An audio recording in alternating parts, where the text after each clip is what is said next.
Chapter 1154 of One Piece delivered one of the biggest bombshells in the history of the manga, the full reveal of Rox D. Zebec. After 7 years since his first mention, he finally appeared in a flashback, even before becoming the captain of the legendary Rox pirates, during a visit to Elbaf. It was there that he met Loki, the cursed son of Harold, whom he seemed to have encountered during the Reverie that took place 56 years ago, the setting of the infamous incident where Rox killed a Marine Admiral, becoming one of the most wanted men in the world. How much would the bounty of this man be for such an act? Little is known about what truly happened at the Reverie 56 years ago, the event in which the gods of the world began to fear a single man, Rox D. Zebec.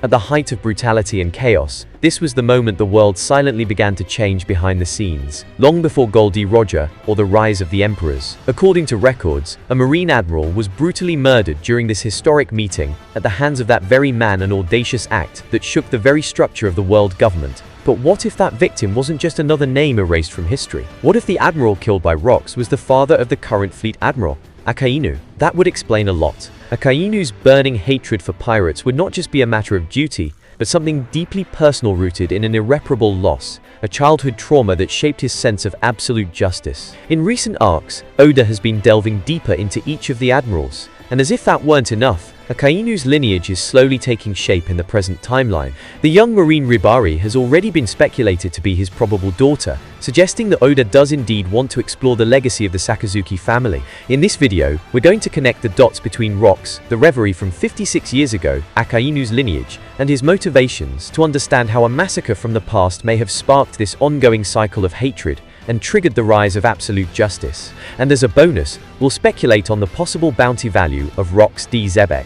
But before we move ahead, let me beg a little, please subscribe, my friend. In recent years, Oda has shown a clear interest in developing the history and personalities of the admirals, something that used to be left mostly between the lines. In Egghead, Kizaru ceased to be just the enigmatic man of light and revealed his conflicted loyalty to Vegapunk and the world government, even displaying emotions we had rarely seen in him before. Through flashbacks, we saw Kizaru form bonds of friendship with Vegapunk, Kuma, Bonnie, and Sentomaru when they all spent time together in Egghead and had fun even amidst their duties, going so far as to dance to the music of Nika. Meanwhile, in Hachinosu, Aokiji gained a new layer by revealing his questionable role in Blackbeard's crew and his relationship with his former mentor, Monkey D. Garp. We learn that in the past, Garp trained Kuzan when he was just a young marine, becoming almost a second father to the future Admiral of Ice. Even Aramaki and Fujitora, the two most recent admirals, have received more development, especially in the SBS of Volume 110, where Oda revealed details about their origins, personalities, and how their concepts of justice contrast with those of the old guard of the Marines.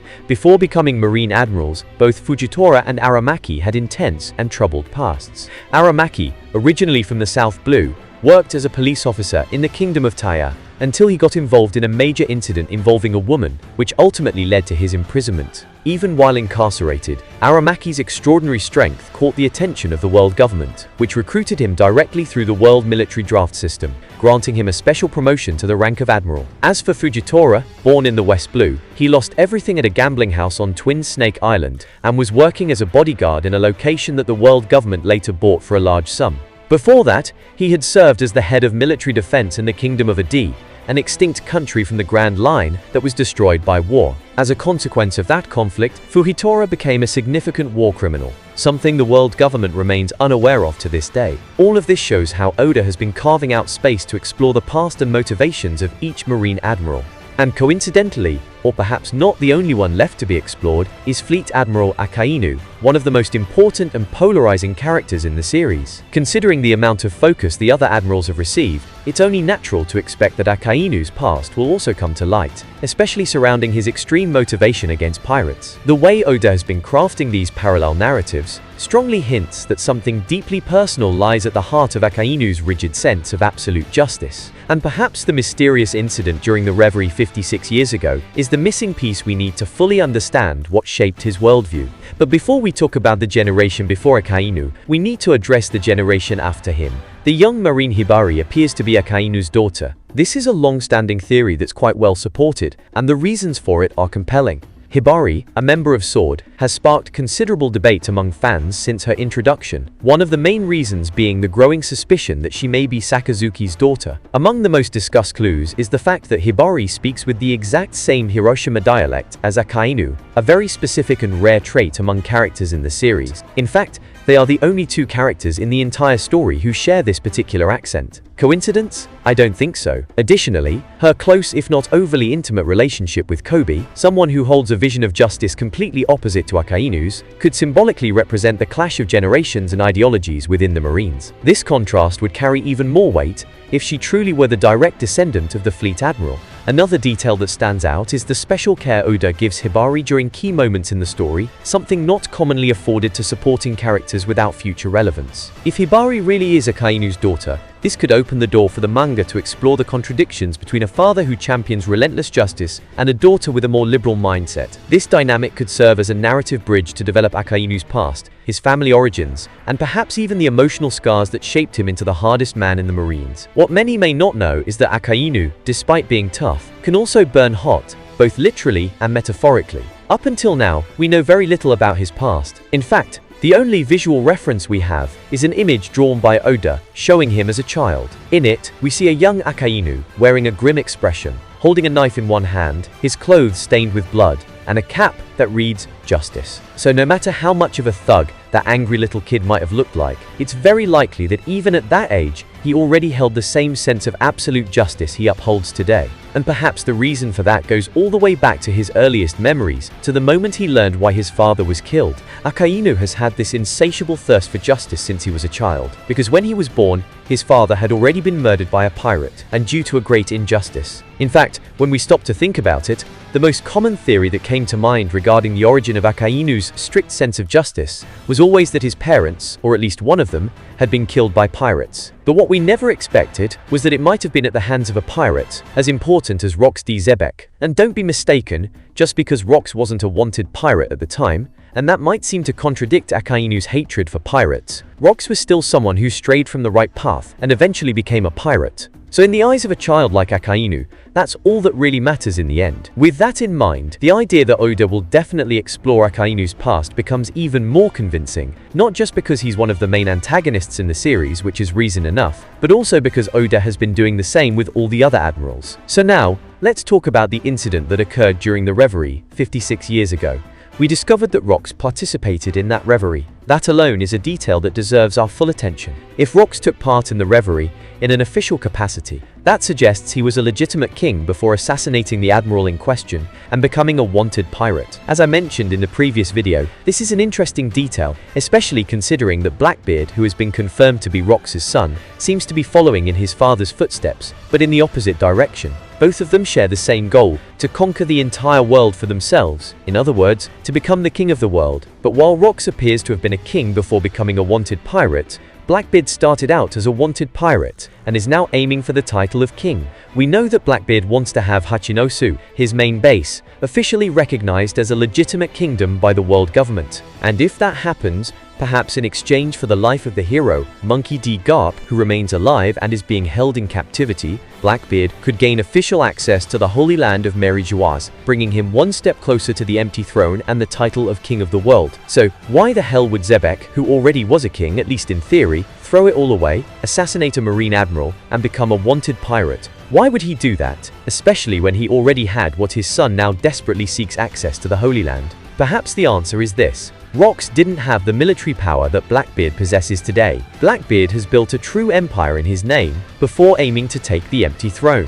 And that seems to be exactly what Rox decided to do after the incident at Mary Joaz. If we look closely, 8 years after that event, Rox still hadn't formally created the Rox Pirates, but he already had two of the biggest names in piracy for the coming decades under his wing, Whitebeard and Golden Lion Shiki. And perhaps the reason Rox went to Elbaf was to invite Harold to join what would become his future crew, the infamous Rox Pirates. Another open question remains, what made Rox turn against the world? If he was already a king recognized by the world government, with access to the highest levels of global authority, what could have driven him to turn against the Marines and the world government? Well, in the spoilers of chapter 1155, it was revealed that on that fateful day, Rox came face to face with one figure he was never supposed to see, Imu-sama. Just like Sabo, and surprisingly, even Wapol witnessed the existence of Imu during the latest Reverie, Rox experienced the same thing. Perhaps that's what made Rox realize that the supposed balance of power among the kingdoms was nothing more than a grand illusion. And maybe that's why, right after this revelation, he reacted so violently, turning against the Marines, assassinating a Marine Admiral, and vanishing for years. If he truly wanted to seize the throne, he would need to start from scratch. But how does this all connect to the current Fleet Admiral,